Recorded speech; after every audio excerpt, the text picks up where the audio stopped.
And coming up in this episode.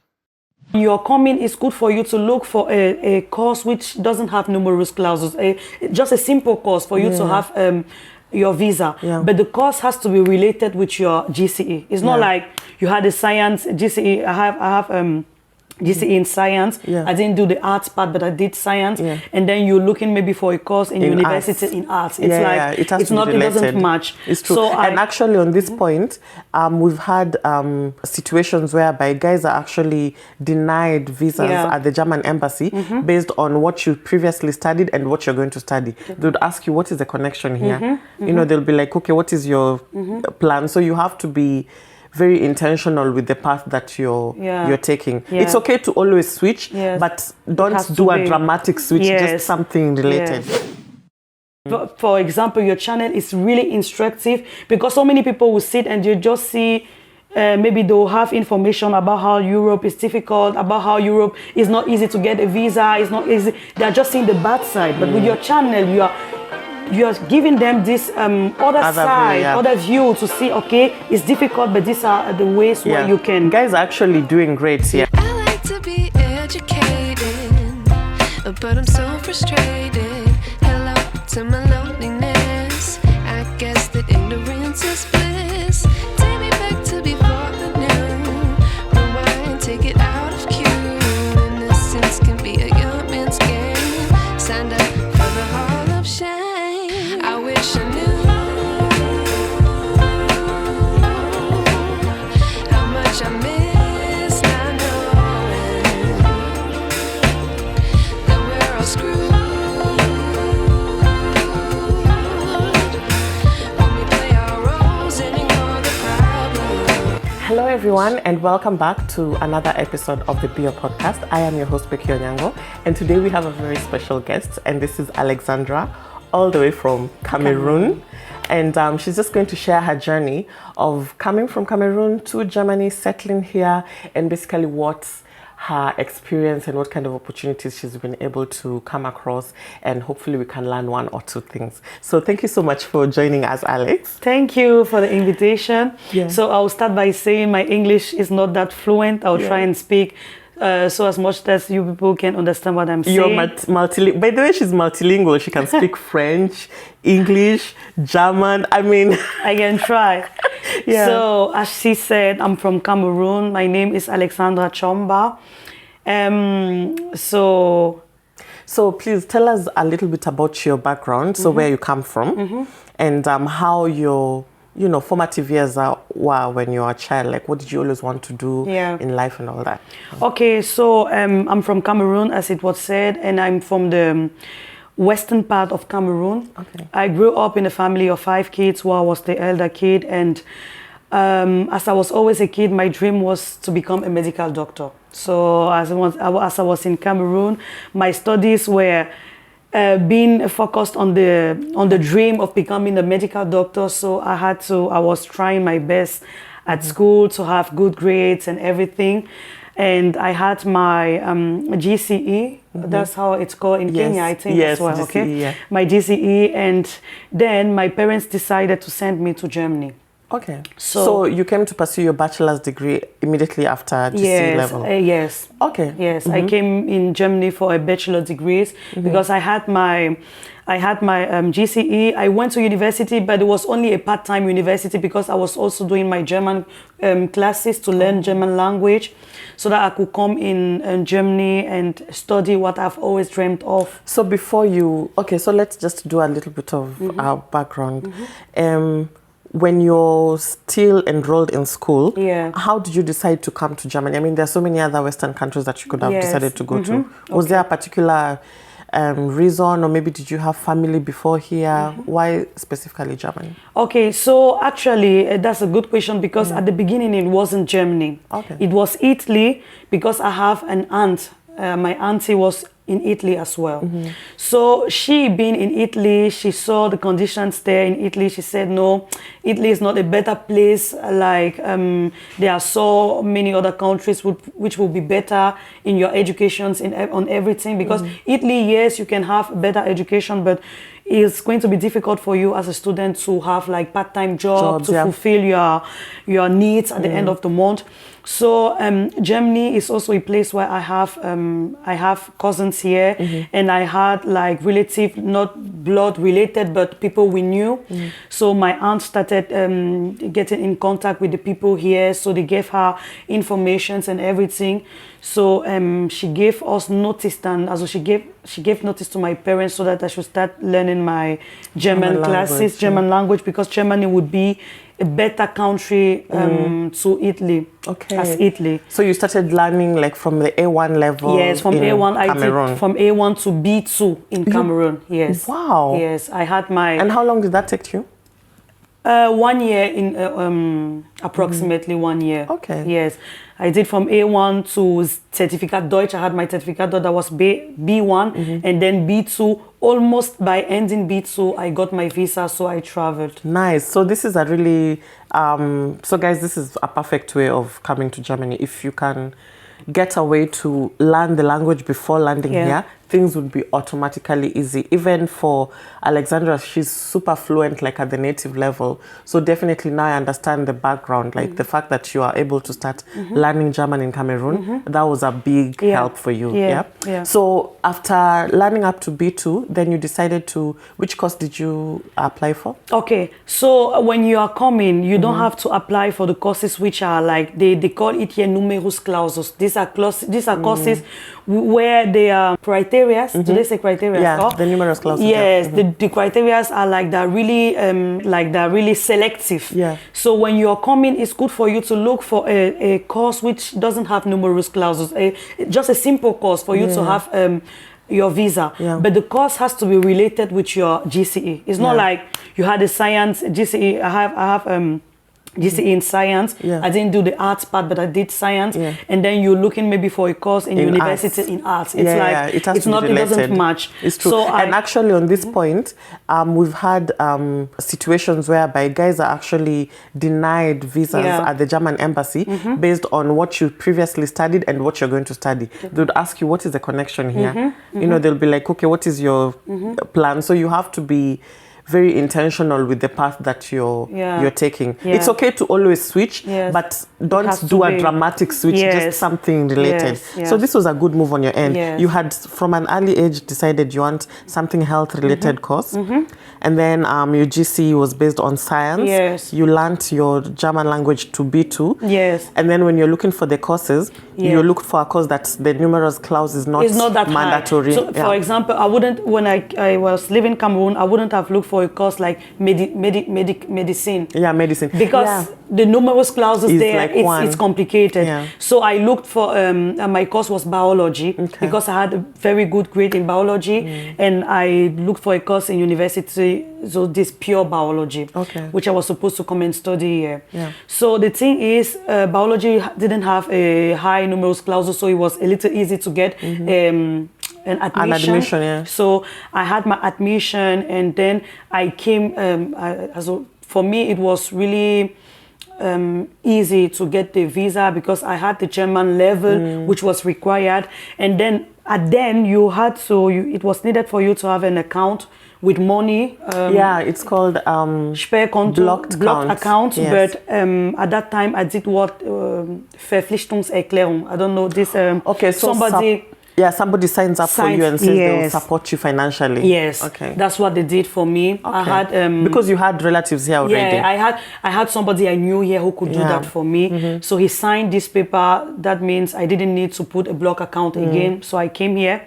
When I came, because even though I did German courses till B2 in Cameroon, I had to do an extra 6 to 8 months of German courses here in Germany. After you arrived? Because B2 wasn't the required level to study at the university. For that course of biology? For most of the bachelor courses, you need more. For masters, it's another thing. Master, you can do with English, or you can do with A1, A2, but bachelor, you really have to, because German. Most of them are all German-based. It's very true. So this is a very important point, guys.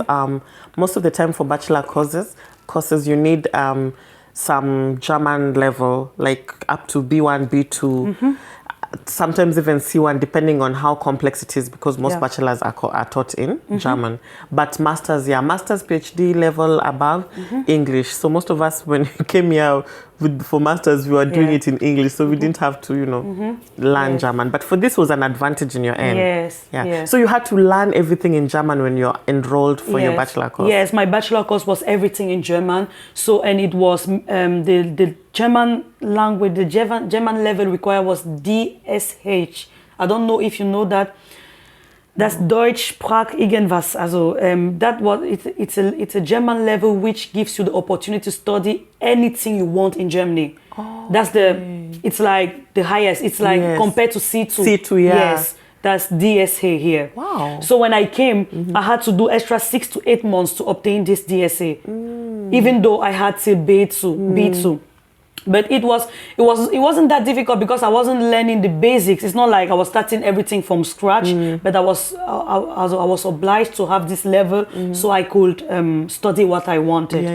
And when I came here to Germany, it came to my notice that to study medicine, you first of all you needed a very good grade in your GCE, and you needed a good grade in your language. And this DSA, it's classified in 3 steps: DSA 1, DSA 2, and DSA 3. When you pass DSA 1, that means you didn't pass, but with DSA 1, you have B2. DSA 1 is compared to B2 with the grades. These are the grades. So when you have DSA 2, that means you have passed. You can study anything you want, but to study medicine, you needed DSA 3. That means you've passed all the levels, 1, 2, 3. No, it's not like, it's like DSA is the DSA. Let me explain, maybe it's complicated. DSA is this exam. So the 1, 2, 3 are the grades. Oh yeah, so 1 is the highest. 1 is the least. They are going from down to up, yes. 1 is the least.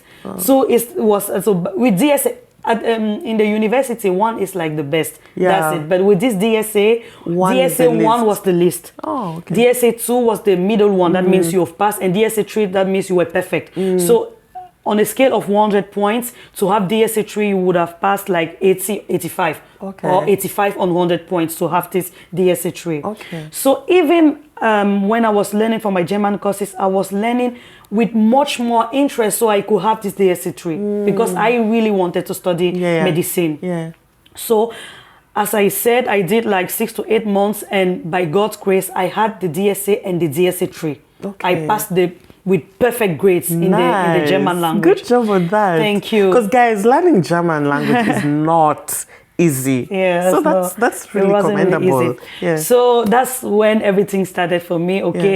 Looking for to have a place, it was really difficult. I was on the waiting list for so much universities, although I had good grades in my GCE and I had this DSA. Yeah, because I wanted to ask, if you have DSA 3, why are you still on the waiting list? Yes, DSA 3 and good grades on my GCE as well, but I was on the waiting list. And time was going. You guys know, when we come to Europe, you are like, you have to do something. You can't just stay like that saying you're not having a place or something.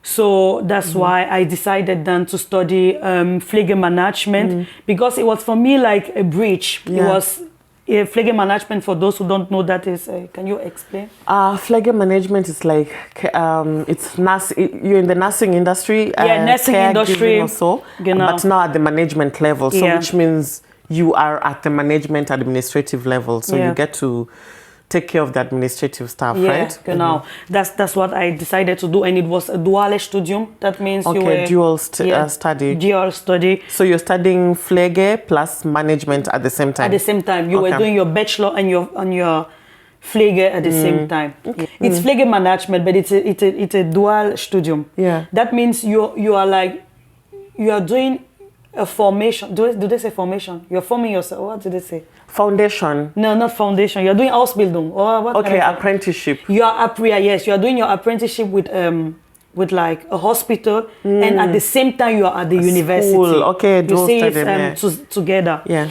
So because for me, it was like a bridge to be in the medical industry, and so I started studying it. And by God's grace, I finished with my studies and everything. Before I started studying that, I was really trying to get a place in medicine and everything, but I couldn't get a place.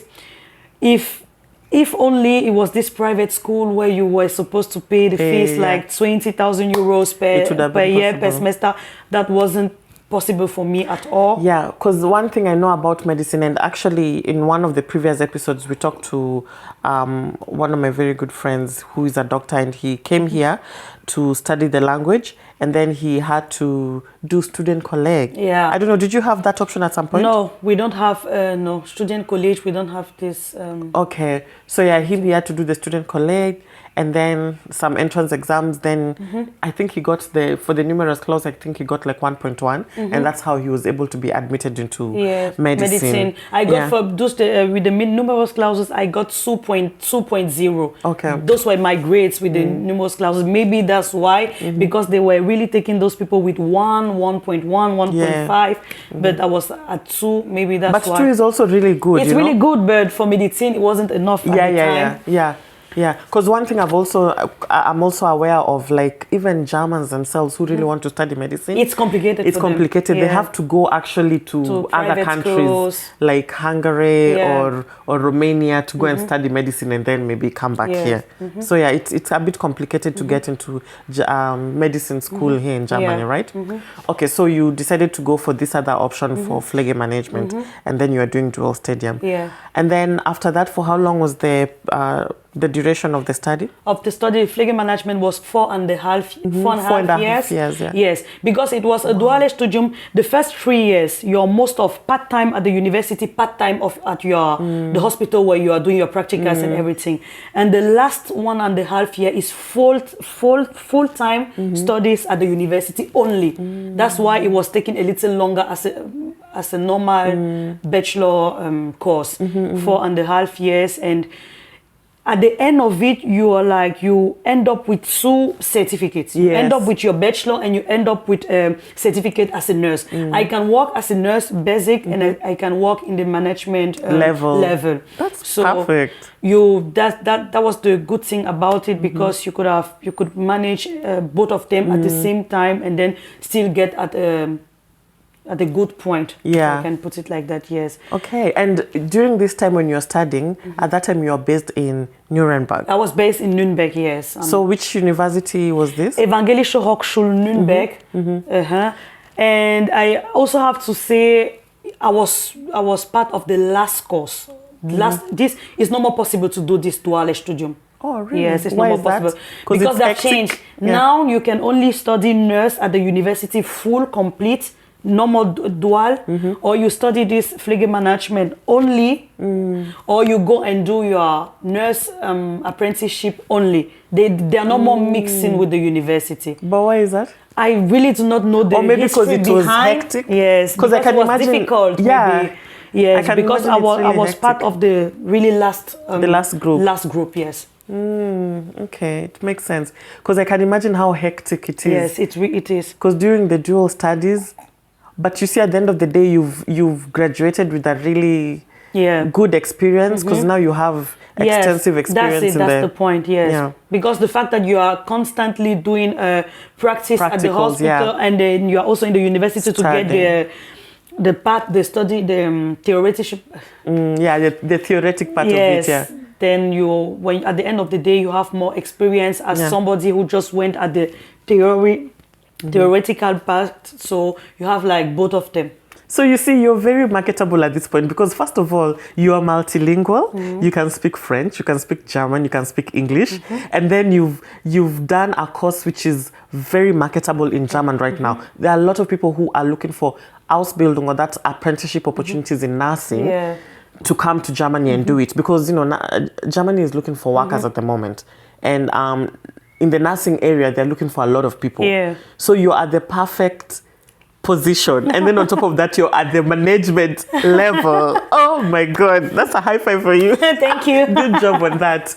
So I just really, I love it when, our fellow African sisters are doing amazing, especially in these foreign countries. And it's not so easy to get to these kind of positions that, you're in. So now that was when you're in Nuremberg. Then after that, you graduated, and now you've moved to Berlin. Yes. So what are the some of the experiences that you've had, and what are your plans at the moment, especially now entering into the job market in Berlin? So what are currently your plans? So experience, you're talking about my experiences in Nuremberg, or? Yeah, are there any memorable experience that you have there? Yes, memorable experiences in Nuremberg. I don't know so many people, if there are people on your channel who know Nuremberg, that's Bayern. People there are really, There's a lot of racism. Yes, in short. yes. It's a difficult place to be. I must say, there's a lot of money there. If you can work, you can get money, but the sociable. Do they say Yes, so? yeah. Sociable parts, you'll be like, if you're not strong enough, or if you don't have friends, or if you don't have your group of people where you can relax, you'll be easily depressed. Yeah, you can easily get into depression. Yes, and that's just, I would say, that's just not only specific to Nuremberg or Bavaria or whatever. I would say it's a common theme all over Germany, and Yes. I think all over Europe. Especially for us Africans who come from places where it's warm, people are very friendly, you know, we are very social oriented, Yeah. you know, your neighbor, you can easily talk to them. And then when you come to these countries here abroad, everyone is on their own, you know, you live your own life. Even there are certain situations where it's unfortunate, someone can fall ill and even die in the room and nobody will notice. Yes, it will yes. go unnoticed for days or even weeks. So you have to be very proactive in the social area. Yes, you have to. You really have to have your group of people, maybe from your homeland, or some friends on whom you can count, because it's really easy to be depressed here. Yeah. And now that I'm here in Berlin, I would say I'm really new here. I'm trying to learn, I'm trying to see how everything is going, how Berlin is. But for the first experience, I noticed it's a lot more bigger than Nuremberg, and that means a lot more bigger opportunities. And for me now, having kids and being a wife, I'm not going to work like full percent, like 100%, like a person who will have been free. But I'm always looking forward to learn more. Yes. Even if I work now, I'll work like part-time, but still do more apprenticeships or more other things to increase my grade, and maybe someday I'll really get to this point where I want, because at the moment I'm at the management level, and you know, management, you need much experience to reach to a certain level. So for me now, it's like I have to gather this experience and then continue learning, so that maybe tomorrow, who knows, I can open my own hospital back home, which I will be able to lead, or which I will be able to organize. And for me to do so, I have to gather the experience to see how things are being managed, how things are being organized. Even though I'm not a medical doctor, I can go in partnership with medical doctors. But there, on that, I wanted to ask you, because I'm in this group where the African ladies who are based in Germany are, and they normally share information on various opportunities. And I saw some ladies post that the nursing area, the Pflege, there's this lady who does selbstständig, meaning she works on her own. So she's self-employed, and she makes like around 8,000 euro per month. So I just wanted to ask you, how is that area? Because it's like I think she roughly mentioned like she does house calls, like going to different places or so. So can you explain to us like what kind of opportunities there are in your area of profession? Okay, as you said, nursing, the nursing area, it's the future, as you say. It's not an easy work field, because working with, you have to, it must come from your heart to do a job, because at the hospital, people are ill, they need empathy, they need attention. You just can't put money at the first place. But it's the future, it's a future place of business, because you can't lack. In fact, you are the one picking out the best thing for you. You will not be like, even though we cannot foresee what is going to happen in, but it's a field where you are always sure of having what to do. On the part of being self-employed, I've heard of it so much. I've heard so many people talking about it. There's a lot of money in being self-employed because you're the one who declare your taxes. You know how you organize everything. You are your boss. You know how you organize your timetable. But I must say, as a beginner, it's not really advisable because for you to be self-employed, you must have a little experience so that you know, okay, because you are the one who carry all the, you are carrying the responsibility on your shoulders and taking care of people who are ill or who have illnesses. It's not the play because it's a human being, it's human body. You don't play with the human life. With the human life. So I must say, as a beginner, it's good for you to go to a place where, to your field. Maybe, is it you finish your study, you say, okay, I want to be in the field of operation, I want to be in the operation field, or I want to be in the... there's so many fields where you can work. So you just choose your field, you go there, you gather your experience, and then you can become self-employed. Yeah. But I must say, being self-employed also means a lot of work because you really have to get this 8,000, as they say, they really have money, but you really have to go and work. You really have to work for it. And if you have kids at a young age, it has two sides. It can be positive because you're your boss. You organize. You organize what is going to pass for you. Like you have your kids. You know, at this time I'm free, so I can work at this time. It's not like you are dependent on a certain person who will give you a specific timetable. But on the other side, you also have to be reliable. If you are working and you are self-employed, and maybe today you call the people to whom you're supposed to come and you say, I can't come today because of my kid is ill. I can't come tomorrow. You're no more reliable. The people cannot rely on you, so your business will not like really grow. So I think it's advisable you gather your experience for maybe 1 or 2 years. You don't need long because during your studying you also gathered experience. So 1-2 years. And you organize as you have, maybe if you have kids and at a young age, you organize somebody who is really going to be there, maybe your partner, who is going to have the time which you're not going to have, so that you people should organize. But I think being self-employed is a really good idea. But you just have to know how to organize. So in the beginning, just start with the employment first, gain some experience, then know where your strengths are, then you can specialize in that. Now when you're going to self-employment, now you can really go in what you're good at. Okay, good. By the way, guys, Alexandra here has a really nice YouTube channel as well as a TikTok following. So maybe you can tell us more about what you do on the content creation side. Okay, on the content creation side, YouTube and TikTok, I'm basically there with my husband. We are most of a couple-oriented channel. We do like funny videos on couple, and we also do like advices, but on the funny side, not like really sitting there and saying this is what you have to do in the marriage, so that it should function more like the funny side of marriage. Because I think in our society nowadays, where we just see only the bad side of relationship or the bad side of marriage. What we see is like people getting divorced, people getting wife getting beaten by their husband. At the period of time, you're like, is it really possible to love someone or to have a healthy relationship, especially in Europe? So that's why our channel is more like couple oriented, to also to bring our little piece of light on what is being. It's not like we're perfect. It's not like everything is going on for the good for us, because there's no relationship. We need more content which is positive oriented. That's because when you see positive oriented content, it helps you. Also, it keeps you like. It helps you on a difficult moment to say, okay, it's possible, because I saw not only seeing what is bad.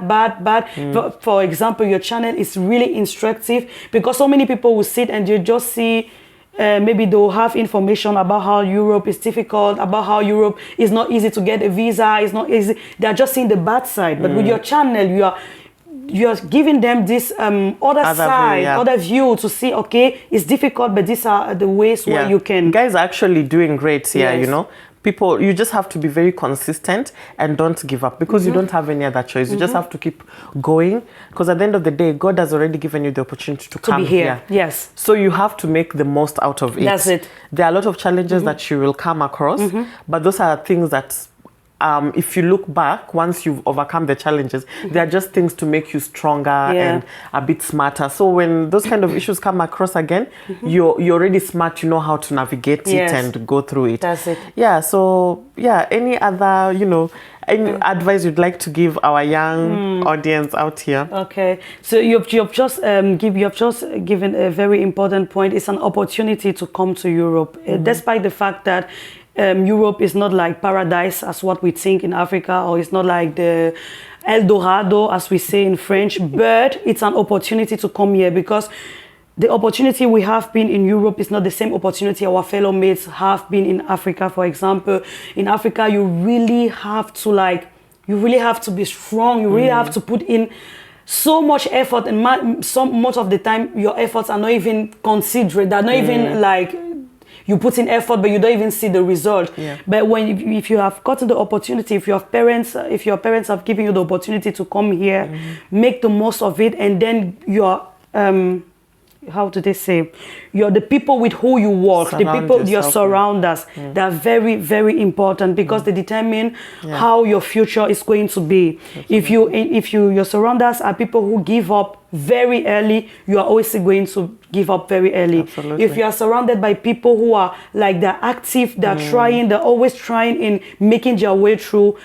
Be sure of one thing, you make your way through, and do not be ashamed of asking to those people who are there before you, because that's the problem we usually have. When you come, you want to like, okay, I'm here, I can make it through myself. It's not like you go and ask advice to anyone, but if you see somebody who has done great things, and do not be afraid or ashamed to go to this person and say, please, how did you do? What are the things, what are the challenges you face? Because most of the time the person will help you not to fall in the same trap the person fell in. So, absolutely. Yeah, so definitely the people you surround yourself with really, really matters. Because also, one thing I've also come to learn in life is you might have dreams and goals, yes, but you meet somebody who has bigger goals and bigger dreams, and then you realize, oh, so I can actually stretch my goals and my dreams to this extent. So it keeps giving you motivation to keep going. I remember, like, also in the beginning when I first came to Germany, I remember people used to tell me, oh, you know, getting a house is so difficult. Getting, I don't know what is difficult. You know, everything they tell you, everything is difficult. But if you just put your mind to it, keep on pushing and keep on doing, just following the system the right way. If you need to send those applications severally, send them. If you need to keep on being consistent, eventually you'll start seeing the results. As long as you're in a system which rewards effort, you will, in the long run, appreciate everything that comes with it. So thank you so much. Thank you for inviting me. I really appreciate you taking your time, coming to share your 2 cents with us. We really appreciate it. So guys, go check out Alexandra on her channels. And I'm just going to put on the description box below. Otherwise, take care, and we'll see you on the next episode. So thank you so much. Bye. Thank you. I like to be educated, but I'm so frustrated. Hello to my loneliness. I guess that ignorance is bliss.